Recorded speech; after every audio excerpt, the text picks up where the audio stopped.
Good evening, everyone. You're listening to LaRue's Weather on LaRue's Weather blog on Google Sites. First thing I want to talk about this evening is Tropical Storm Debby, which has somewhat degenerated since yesterday's more organized structure. But if you notice, just northeast of the center, we have a very large convective mass that's trying to form, but unfortunately, it's not able to stay over the center due to the heavy wind shear that's currently over that area. And first, I want to show you the wind shear that is over Tropical Storm Debby, and there is a 20-knot wind shear that is persisting over the center.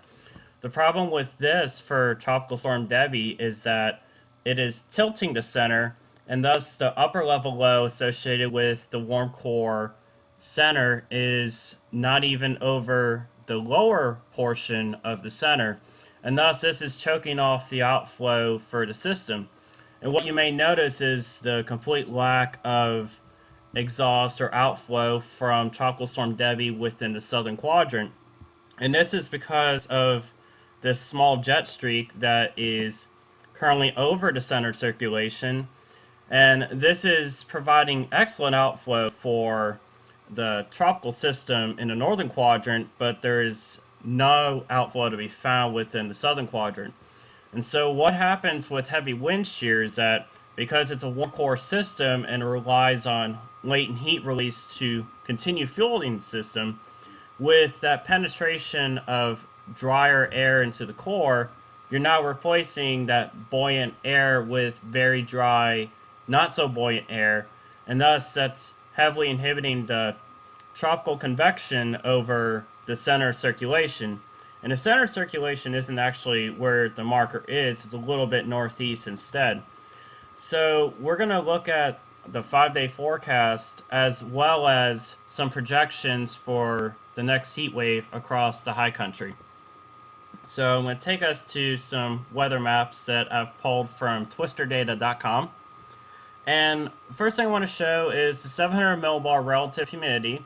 And with that, this is about the mid-level of our tropical system. And it's showing that there's relatively healthy RH level, signaling that there is sufficient latent heat release within this portion of Debby. And that is partially the reason why the tropical storm is still persisting as it is, and why this northeast quadrant of the tropical system is persisting. But if we go a little bit higher up to the 500 millibar level, we notice the problem of why Debby is not strengthening. And this is actually for tomorrow's forecast. Now, what's happening is that there's an upper level high that is forming over the Midwest, and this will expand towards the southeast and especially towards the high country. Now, on the eastern side, we're having compressional warming due to this high pressure, and this is heavily impeding on thunderstorm activity in the upper levels of Debby. So therefore, we're having very dry air penetrating into the core of the system. And as you see for tomorrow, it's still having the bulk of this RH and this latent heat release on the northeast quadrant. So tomorrow, we're going to see a similar setup to today, and I'm fully expecting a similar strength to the system as well of the current 45 miles an hour. Going a little bit farther towards Thursday, Debby, I think, and I'm still sticking to my original forecast from yesterday, that it will make landfall on the panhandle of Florida as a 55 mile an hour tropical storm. And the reason for this is as this high expands eastward, it's also expanding northward, and thus it's lessening the impact of the compressional warming over the center of Debby.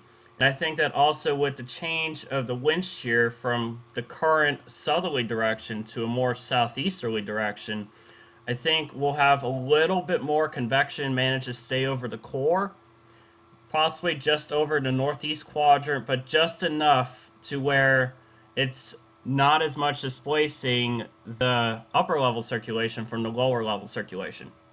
So we're going to move away from Tropical Storm Debby coverage and move towards our comprehensive forecast for the southeast.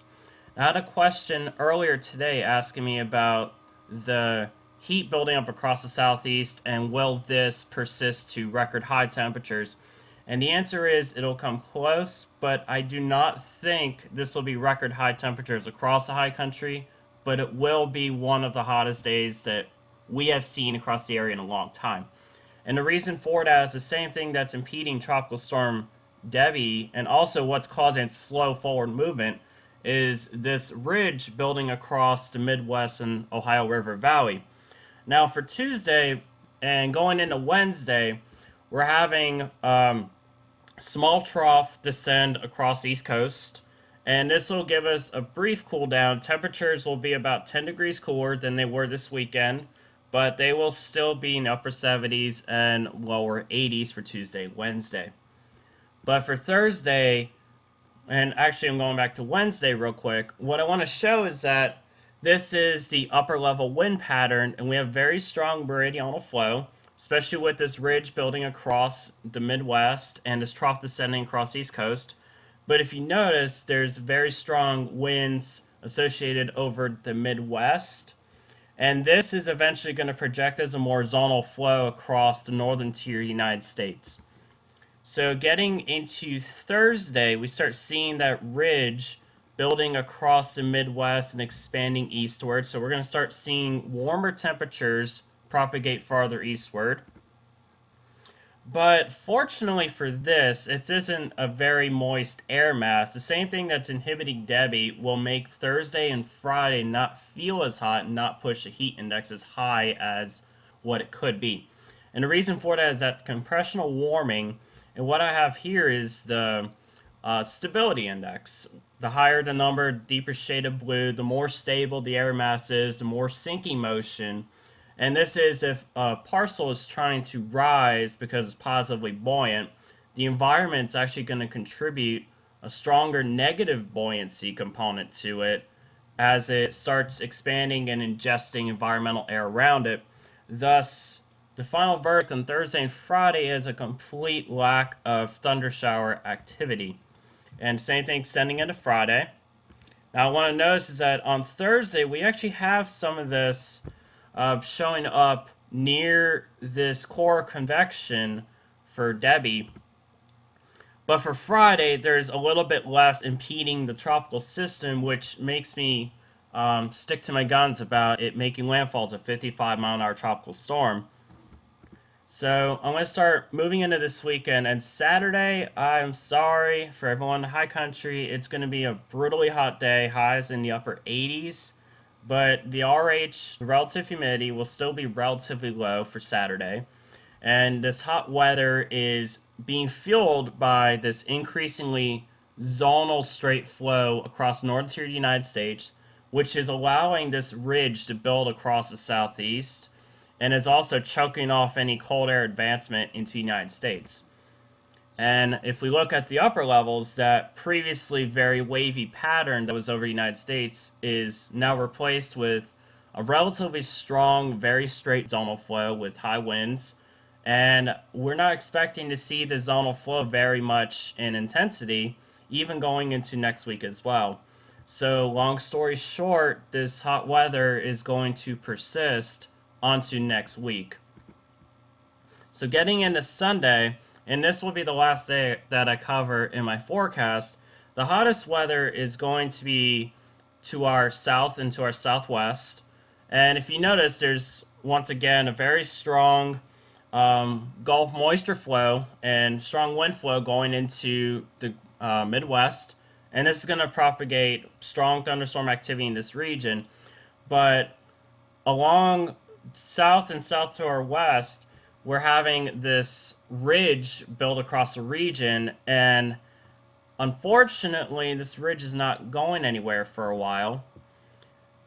But fortunately, this air mass is still relatively dry. Now that won't be the case going into the beginning of next week, as this air mass will start to become more moist, one as a byproduct of Tropical Storm Debby, and two, once this ridge starts to propagate eastward, we'll start seeing more influence from that Gulf moisture flow.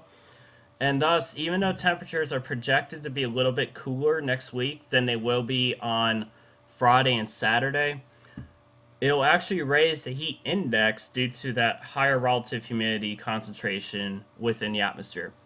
So that's it for my forecast. Thank you for your time. Thank you for tuning in to LaRue's Weather, and enjoy your evening.